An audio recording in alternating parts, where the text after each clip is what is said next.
Tyger and Lyon Part 4. Written and pictures by the Furry Sith Lord. They say opposites attract, and that's just what happened. We were so different in so many ways. Ignoring that we are different species, our personalities were very different. Lyon was very timid and scared that he would be beaten at any moment. He was very introverted and rarely spoke unless you gave him a chance. He also loved the show power for Rangers and could tell you everything that had happened. I was braver and more outgoing than him. He never had siblings, so he never had to fight for attention. He just wanted to hide from it. I decided that the two of us would become brothers because we were both white for species. We weren't sure who was born first, but since I was more forceful, I claimed that title. Lyon just let me for fear I'd get mad and never talk to him again. He definitely had more brute strength because I was more of a thinker than a fighter. The only thing that saved me from cowering to him was that he was shy and afraid of hurting anyone like he had been. He told me how his adults would physically abuse him, and I was glad that I was never spanked like him. Although it was more of a punch and a whipping he received, and not a real spank. Master Fox eyed us, but mostly said nothing. He would yell at his son for being a lazy slacker, but his son did not seem to care. He usually dragged his feet in everything he had to do, but had we, the slaves, done that, we would be instantly punished. His son did all the cooking and physical chores while Master Fox oversaw us and made sure we were obedient to his commands when he set up camp. Occasionally the other slaves would come and get sold, but no one was interested in us. This was fine with us because we were afraid of being separated. I did not want to lose Lyon like I lost Old One Eye. I also had learned from Master Fox that Old One Eye was not his real name, but what he wanted to be called after he became a slave. I also saw that every time Master Fox heard his name that he would become sad for some reason. Some distance away, in a mansion, a deer sat at a desk dressed in an extremely fancy suit. He was the main CEO of an electronics company that provided the entire planet with electronics that functioned as part of day-to-day life.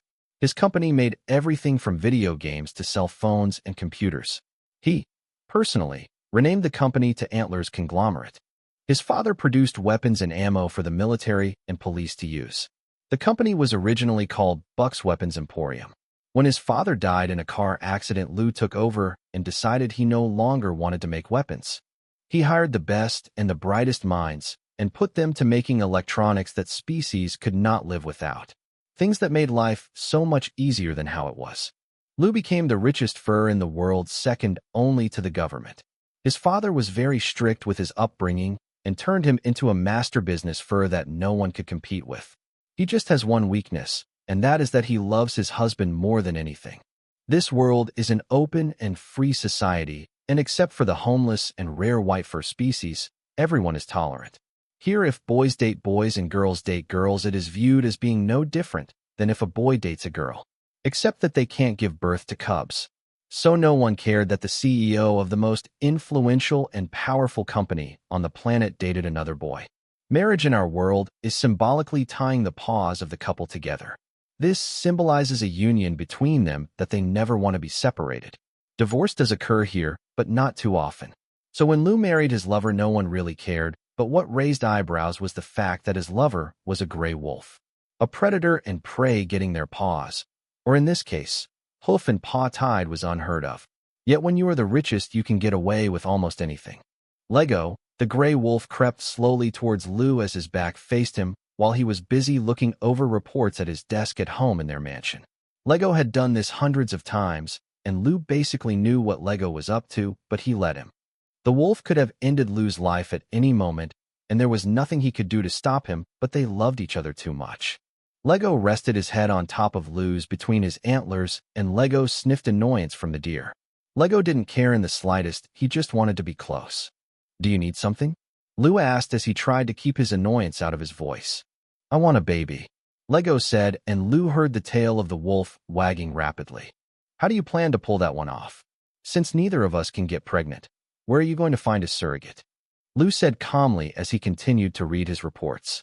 "I was thinking, what if we bought a slave, gave him his freedom, and adopted him as our own?" Lego said. Lou dropped his reports and looked up blankly at the wolf as he was still nestled between his antlers. "A slave?" Lou exclaimed. This ends Part 4. We hope you enjoyed it. See you next time for Part 5. We have no family.